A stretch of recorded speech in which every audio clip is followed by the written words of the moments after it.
আসসালামু আলাইকুম, নমস্কার। ওয়েলকাম জানাচ্ছি আমাদের ইউটিউব চ্যানেলে।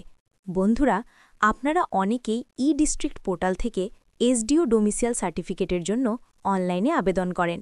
কিন্তু একটা সমস্যা প্রায়শই দেখা যায়। ডকুমেন্ট আপলোড করার সময় ভুল নথি দেওয়া বা প্রয়োজনীয় নথি না থাকার কারণে সার্টিফিকেট ইস্যু হতে দেরি হয় বা একেবারে বন্ধ হয়ে যায়। অনেক ক্ষেত্রেই দেখা যায় 1 মাস 2 মাস পেরিয়ে গেলেও সার্টিফিকেট পাওয়া যায় না, কারণ বেশিরভাগ প্রক্রিয়াটাই কিন্তু বিডিও অফিসে আটকে থাকে। আজকের এই ভিডিওতে আমরা ধাপে ধাপে দেখে নেব এই গুরুত্বপূর্ণ সার্টিফিকেটটির জন্য আবেদন করতে গেলে আপনাদের ঠিক কী কী ডকুমেন্ট প্রয়োজন এবং কোথায় কোন ডকুমেন্ট আপলোড করলে কাজটি সহজে হবে। 1.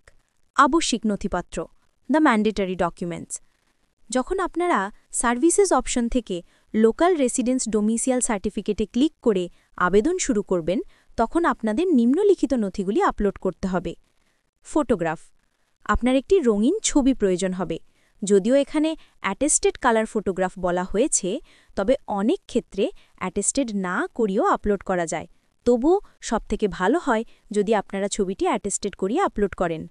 বার্থ প্রুফ, জন্মের প্রমাণপত্র হিসেবে আপনারা দুটি নথির মধ্যে যে কোনো একটি ব্যবহার করতে পারেন। 1. মাধ্যমিকের অ্যাডমিট কার্ড, বার্থ সার্টিফিকেট। একটা বিষয় মনে রাখবেন, পোর্টালে হয়তো শুধুমাত্র বার্থ সার্টিফিকেট অপশনটাই দেখাবে। সেক্ষেত্রে আপনারা বার্থ সার্টিফিকেট অপশনটি সিলেক্ট করে মাধ্যমিকের অ্যাডমিট কার্ড আপলোড করে দিতে পারেন, এতে কোনো অসুবিধা হবে না। রেজিডেন্সিয়াল প্রুফ এবং আইডেন্টিটি প্রুফ, এই অংশটিতে অনেকেই ভুল করে ফেলেন। এখানে দুটি প্রমাণের প্রয়োজন। 1. রেজিডেন্সিয়াল প্রুফ, আবাসনের প্রমাণপত্র। 2. আইডেন্টিটি প্রুফ, পরিচয়ের প্রমাণপত্র। গুরুত্বপূর্ণ টিপস, ডিফল্টভাবে এখানে আধার কার্ডের অপশান থাকলেও 2 জায়গাতেই আধার কার্ড আপলোড করবেন না। সবথেকে ভালো হয় রেজিডেন্সিয়াল প্রুফ হিসেবে ভোটার কার্ড আপলোড করুন, আর আইডেন্টিটি প্রুফ হিসেবে আপনারা প্যান কার্ড আপলোড করতে পারেন। প্যান কার্ড না থাকলে আধার কার্ড আপলোড করা যেতে পারে। সংক্ষেপে, রেজিডেন্সিয়াল প্রুফ ভোটার কার্ড এবং আইডেন্টিটি প্রুফ প্যান কার্ড বা আধার কার্ড। 2. আদার ডকুমেন্ট, সবথেকে গুরুত্বপূর্ণ ধাপ। ফর্ম ফিল আপের সময় এই আদার ডকুমেন্ট অংশটি বেশিরভাগ আবেদনকারীর জন্য সমস্যা সৃষ্টি করে। এখানে আপনাকে এমন নথি আপলোড করতে হবে যা জমির সাথে আপনার সম্পর্ক স্থাপন করে। আপনাকে আপনার পর্চা অথবা দলিল আপলোড করতে হবে। তবে জমি কার নামে আছে তার ওপর ভিত্তি করে ডকুমেন্ট আপলোডের নিয়ম বদলে যায়। কেস 1, জমি আপনার নিজের নামে নেই কিন্তু বাবার নামে আছে। যদি আপনার নামে জমি না থাকে কিন্তু বাবার নামে পর্চা বা দলিল থাকে, তাহলে সেটাই আপলোড করে দিন। সেক্ষেত্রে দলিলের প্রথম পাতাটি বা পর্চা আপলোড করলেই হবে। এই ক্ষেত্রে আলাদা করে কোনো জন্মছক লাগবে না। কেস 2, জমি বাবার নামে বা আপনার নামে নেই, দাদু বা অন্য কারোর নামে আছে। সেক্ষেত্রে একটি অতিরিক্ত নথি প্রয়োজন। আপনাকে পঞ্চায়েত থেকে একটি জন্মছক তুলে আনতে হবে। এই জন্মছক স্পষ্টভাবে উল্লেখ করবে যে আপনার দাদু থেকে বাবা এবং বাবা থেকে আপনি, এই সম্পর্কটি কী রকম।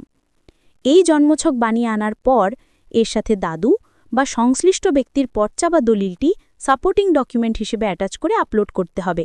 মনে রাখবেন, যদি বাবার ছাড়া অন্য কারোর ডকুমেন্ট আপলোড করেন, তবে তার সাথে আপনার কী সম্পর্ক সেটা অবশ্যই পঞ্চায়েত থেকে লিখে আনতে হবে। এই জন্মছক আপলোড করলেই কেবল কাজটি হবে। এবার এখানে একটা কথা বলে রাখি, কিছু কিছু বিডিও অফিসগুলিতে ফর্ম ফিল আপ করার পর হার্ড কপি জমা দিতে হয় এবং তার সাথে অরিজিনাল ডকুমেন্ট নিয়ে যেতে হয়। আবেদন করার পর বিডিও অফিস থেকে এসডিওতে ফরওয়ার্ড করে দিলেই সাধারণত 24 থেকে 48 ঘন্টা ওয়ার্কিং ডেজের মধ্যে আপনি আপনার সার্টিফিকেট ডাউনলোড করতে পারবেন।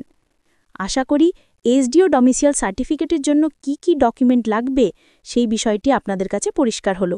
যদি ভিডিওটি ভালো লেগে থাকে অবশ্যই একটি লাইক করবেন এবং চ্যানেলটি সাবস্ক্রাইব করে পাশে থাকবেন। আমাদের পরবর্তী ভিডিওতে আমরা আবেদন পদ্ধতি নিয়ে আলোচনা করব। ভিডিওটি দেখার জন্য অসংখ্য ধন্যবাদ। ভালো থাকবেন।